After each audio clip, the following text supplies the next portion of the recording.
most important adversary in the region, which already had weakened in Syria and Lebanon, and that's Iran. And there was a 12-day war that Israel started in June of 2025 by attacking Iran's nuclear facilities, command and control structure of its military, and essentially with the aim of perhaps forcing the collapse of the Islamic Republic at that point in time. And then on the 9th day of that war, the United States joined in for a short period of time to bomb Iran's nuclear facilities. Now, the war damaged Iran's military and nuclear infrastructure quite severely. It also showed that although Iran survived that war, that it now was on the back heel, facing a superpower, the United States, and a regional military superpower in the form of Israel. But it also showed the Israel's, again, capability and willingness now to operate militarily anywhere in the region. And in effective ways, even though the war did not topple the Islamic Republic, it by and large took Iran out as a major player in the region in a very effective way. In other words, Iran's capability to project power, have a say in the outcome of conflicts in Lebanon, have a say in the future of Syria, have a say in the future of Palestinians, was by and large gone. And even in Iraq, Iran decided to adopt a much more keeping their heads down, encouraging its allies, the Hashd al-Shabi, to exchange their khakis for suits and participate in Iraqi elections, support the Iraqi process, join the Iraqi military. And in a way, Israel basically achieved a great deal in terms of asserting its domination over the region. Now, I know we're going to have another session on Iran, so I'm not going to get too much into that. But as we're talking, this is the process that is still continuing. At one level, what is happening in Iran today is about Iran itself, the viability of its government, its state, etc. At another level, it's really about how does this shift in the balance of power in the end finish, right? And Iran had been a very important pillar to the particular balance of power the Middle East had since the Iranian Revolution of 1979, and then since the American invasion of Iraq in 2003, and now the disappearance of that pillar essentially is very decisive in what comes afterwards. Now, this is important. It's not all about Iran. It's also now is going to decide the fate of Lebanon, the fate of Syria, and also where does the Arab world itself see and Turkey see things fitting.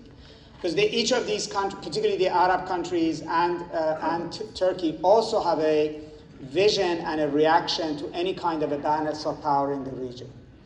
They were resentful of when Iran was becoming a single dominant actor in the region. They were angry enough to appeal to the United States to rein Iran in, or objected to the nuclear deal of 2015 because they thought that it actually facilitated Iran's control of the region, or at least didn't rein it in. And then they also began to make peace with Israel in creating what was in Washington called an Israel-Sunni Arab alliance in order to contain Iran. It was sort of classical balance of power politics. And also Saudi Arabia, UAE, mended fences with Turkey after the disagreements they had over the Arab Spring, again in the idea of creating a balance against Iran. Now that Israel was and is emerging as a single superpower, their dilemma is how do you contain Israel, not how you contain Iran. And their attitudes towards Iran has changed dramatically. This is, as a saying in our part of the world goes, it's not for the love of Ali, it's for the hatred of Muawiyah. Is that they now believe that keeping Iran in the game is important in terms of balancing Israel. Turkey, even though it had disagreements with Iran over Syria, and in fact supported a takeover of Damascus that upended Iran's control of Syria, has gone out of its way to support Iran with intelligence and diplomatically, including during the current protests in Iran. We have had now a period of a year and a half where Arab governments who were previously adversaries of Iran, UAE, Kuwait, Bahrain, Saudi Arabia, have been deepening their relationships with Iran. In fact, the Saudi Crown Prince Mohammed bin Salman just last Wednesday was one of the most important, effective people who called President Trump personally to tell him not to attack Iran when he was contemplating doing so. And Egypt and Jordan, that don't have diplomatic relations with Iran, have also been engaging Iran very aggressively. Egyptians even invited Iran to the Sharm el-Sheikh meeting around the Gaza peace process. Now, this sort of engaging Iran partly is because a weakened Iran is not the threat that it was. But the weakening of Iran in Syria, in Lebanon, in Iraq has not meant Arab empowerment. It's not the Arabs that are deciding the fate of Lebanon or the fate of Syria to that effect, or the future of Iraq. It's actually much more in the hands of Israel and the United States. And so the Arabs have not been the winners in the weakening of Iran, right? And so what is emerging in the region in that sense is currently an ongoing negotiation to try to find some way to balance what the region sees as the emergence of a new superpower. Now, some of this is also reflected. It involves Pakistan. For instance, the Saudi-Pakistani strategic alliance, which now Turkey has decided to join, has nothing to do with Iran. Has nothing to do with the Palestinians. It actually was done in reaction to Israel's attack on Qatar.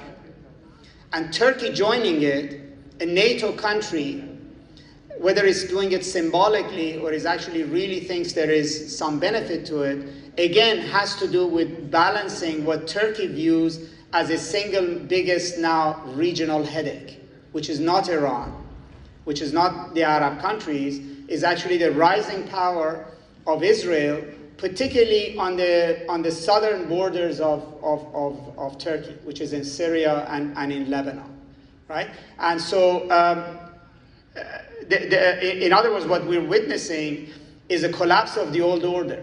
That's gone. And even the United States has given up on the idea that somehow you can go back to that vision of October 6th. I mean, the nail in the coffin came when just a few weeks ago, Mohammed bin Salman went to Washington, and putatively President Trump asked him in the Oval Office about normalization of relations with Israel, and he very flatly said he couldn't do it. He wouldn't do it, right? So that idea that somehow Israel and Saudi Arabia will get together, particularly on the same terms that were on the table in October 6th, is no longer, it may happen, but it will not be the basis for a new Middle East order. We will not know the shape of this Middle East order until a few things are finally done. One is the fate of Syria and Lebanon, which will decide Turkey and Saudi Arabia's position in the Levant. Until we know what's the end game in the Gaza War, because that's still a hanging issue that started all of this, but it hasn't finished. And until we know what the current situation, where does it end? I mean, does the Islamic Republic survive? Does it not survive? Does the United States attack? What would be the consequences of that attack? And then there are a few other pieces here. I mean, right now it's dormant, but the India-Pakistan war was quite important to the region. I mean, not in a direct way, but you cannot have an almost nuclear confrontation on the borders of the Middle East without it having an impact. And then the Saudi-Pakistani strategic alliance, in fact, brings that South Asia rivalry directly into the Middle East, as we're seeing that now UAE is also reaching out to India and Israel to essentially create the counter balance to that. So India and Pakistan are becoming part of this game to create a new regional order. And then on the other side of the Middle East, which we don't pay much attention to, we're having basically a collapse, if you would. And that is in Sudan, Somalia, and Yemen. And that fracturing is not around necessarily Iran anymore, but it's actually around UAE, Saudi, Egypt, Turkey, UAE rivalry, and Israel has also now entered into it, which means that, particularly the way Saudi Arabia, for instance, looks at what's happening in the Horn of Africa and Yemen, is about, again, what is the final shape of this regional balance of power. Now, I mean, the obvious question often is, what is the U.S.'s position on this? I don't think the United States has thought long term in terms of where does the dust settle, what kind of an order does it want. Unlike President Biden, who envisioned a Saudi-Israeli normalization combined with trade to be the anchor of regional security, I don't think President Trump sees it quite in those terms.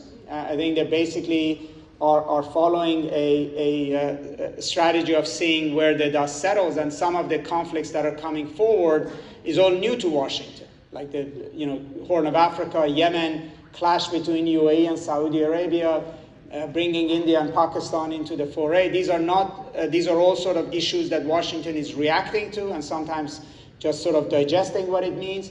But I don't think there is a theory in Washington about what is the shape of the end and in a way it is the players on the ground, Israel on the one side, Arabs on the other side, and Turkey, that are actually trying to basically create the scenario in which the United States would ultimately be happy with and accept. And that also adds to the certain degree of uncertainty. China and Russia, and I know we're having a session on China afterwards, but in a way are not directly impacting this rivalry in a major way, either economically and definitely not in material terms. But the consequences will visit on them in a way. Because in large measure, at least one way the United States sees the Middle East relevant is where does it fit in terms of America's rivalry with China. Anyways, I'll stop here. I know it raises more questions than there is, but I hope we can continue the conversation in question and answer. Thank you.